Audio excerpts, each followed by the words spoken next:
Assalamualaikum warahmatullahi wabarakatuh. Sahabat beriman yang dirahmati Allah, setiap manusia tentu mendapatkan hidup bahagia, baik bahagia saat hidup di dunia ataupun di akhirat kelak. Namun pada kenyataannya, tidak semua manusia diberikan kenikmatan hidup seperti itu. Padahal Islam memberikan tuntunan kepada manusia supaya bisa meraih hidup bahagia, dan perintah ini pun bisa kita jumpai dalam Al-Quran maupun hadis Nabi. Misalnya dalam Quran surat Al-Mu'minun ayat 1-9. Allah Subhanahu wa taala sudah berfirman, "Sesungguhnya beruntunglah orang-orang yang beriman, yaitu orang-orang yang khusyuk dalam sembahyangnya, dan orang-orang yang menjauhkan diri dari perbuatan dan perkataan yang tiada berguna, dan orang-orang yang menunaikan zakat, dan orang-orang yang menjaga kemaluannya kecuali terhadap istri-istri mereka atau budak yang mereka miliki. Maka sesungguhnya mereka dalam hal ini tiada tercela. Barang siapa mencari yang dibalik itu, maka mereka itulah orang-orang yang melampaui batas dan orang-orang yang memelihara amanat-amanatnya dan janji-janjinya dari orang-orang yang memelihara sembahyangnya."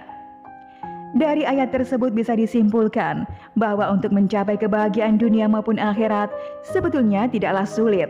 Akan tetapi, kita sebagai manusia yang terkadang justru malah membuat itu menjadi sulit sendiri. Oleh sebab itu, supaya hidup kita bisa bahagia dunia maupun akhirat, Islam mengajarkan 3 poin penting yang harus kita kerjakan. Yang pertama, beristighfar saat jatuh dalam kubangan dosa. Tatkala berbuat dosa, iman seorang mukmin akan mendorongnya untuk segera inabah atau kembali kepada Allah dan bertaubat. Oleh sebab itu, Allah Subhanahu wa taala tak bosan-bosannya menyuruh kepada hambanya yang beriman untuk segera bertobat. Dalam Quran surat Tahrim ayat 8, Allah Subhanahu wa taala berfirman, "Hai orang-orang yang beriman, bertaubatlah kepada Allah dengan taubatan nasuha atau taubat yang semurni-murninya." Begitu juga dalam Al-Quran surat An-Nur ayat 3, Allah Subhanahu wa taala pun berfirman, "Dan bertaubatlah kamu sekalian kepada Allah supaya kamu beruntung." Dari 2 ayat tersebut bisa disimpulkan bahwa jika seorang beriman berbuat dosa, maka ia akan menjadikan imannya sebagai tempat berlindung. Dengan begitu, iman akan membimbingnya untuk segera bertaubat dan memperbanyak istighfar serta menjauhi perbuatan dosa. Kita semua tahu tidak ada yang berat bagi Allah untuk menutupi, bahkan menghapus dosa-dosa kita sebesar apapun apabila kita benar-benar niat ingin bertaubat. Dalam Quran surat Az-Zumar ayat 53, Allah Subhanahu wa taala berfirman, "Hai hamba-hambaku yang melampaui batas terhadap diri mereka sendiri, janganlah kamu berputus asa dari rahmat Allah. Sesungguhnya Allah mengampuni dosa-dosa semuanya. Sesungguhnya Dialah yang Maha Pengampun lagi Maha Penyayang." Dari ayat tersebut, seolah-olah Allah ingin mengatakan kepada hambanya yang masih punya iman untuk segera bertobat, tak peduli seberapa besar dosa yang pernah mereka kerjakan dan seberapa banyak dosa yang sudah ia kumpulkan. Karena kita semua tahu Allah adalah Tuhan yang Maha Pengampun, Maha Penyayang, dan Maha Penerima Taubat. Yang kedua, memiliki rasa selalu bersyukur. Kalau kita mau menyadari anugerah yang telah diberikan Allah Subhanahu wa taala kepada kita, bisa dikatakan anugerahnya tak terbilang jumlahnya.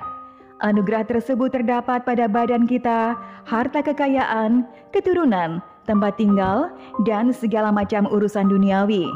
Akan tetapi seolah-olah nikmat tersebut tidaklah tampak pada diri kita, sehingga yang terjadi adalah kita akan selalu merasa kurang dan akan terus kurang.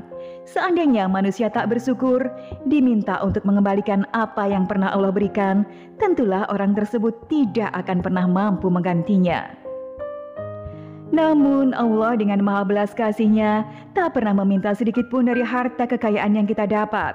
Allah hanya meminta waktu sedikit saja dari kita untuk bersyukur dengan apa yang diberikannya kepada kita. Dalam Quran Surat Ibrahim ayat 34, Allah Subhanahu wa taala berfirman, "Dan jika kamu menghitung nikmat Allah, tidaklah dapat kamu menghitungnya.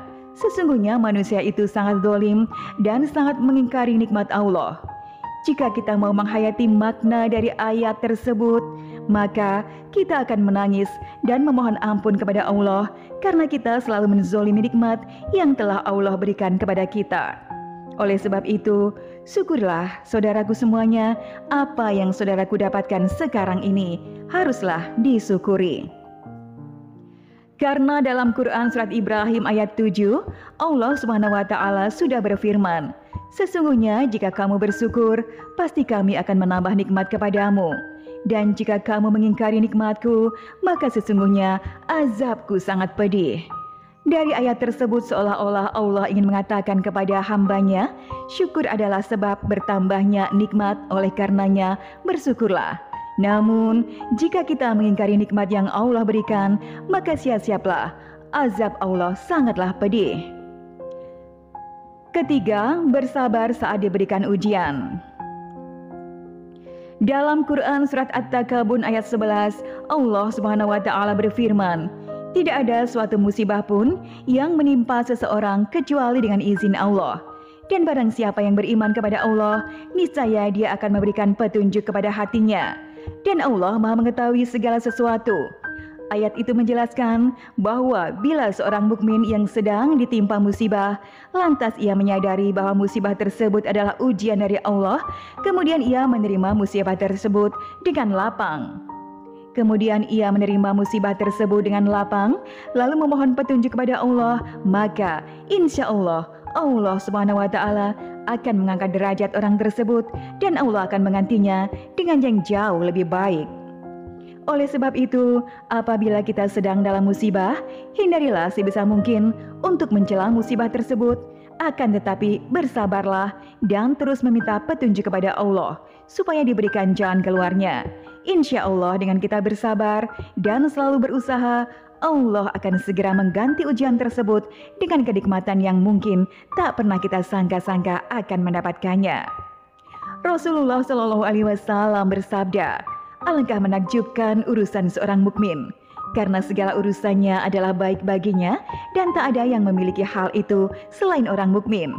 Bila ia mendapat kebahagiaan, ia pasti bersyukur dan itu yang terbaik baginya. Dan jika ia tertimpa musibah, ia pasti bersabar dan itu yang terbaik baginya." Hadis riwayat Muslim. Sahabat beriman yang dirahmati Allah, oleh sebab itu, apabila tiga tanda tersebut ada pada diri kita, insya Allah kita akan menjadi manusia yang bahagia dunia dan akhirat. Sekian video yang kami sampaikan. Semoga Allah SWT tak putus melimpahkan rahmat dan karunia-Nya kepada kita semua, dan semoga bermanfaat bagi kita semua. Amin ya rabbal alamin. Wassalamualaikum warahmatullahi wabarakatuh.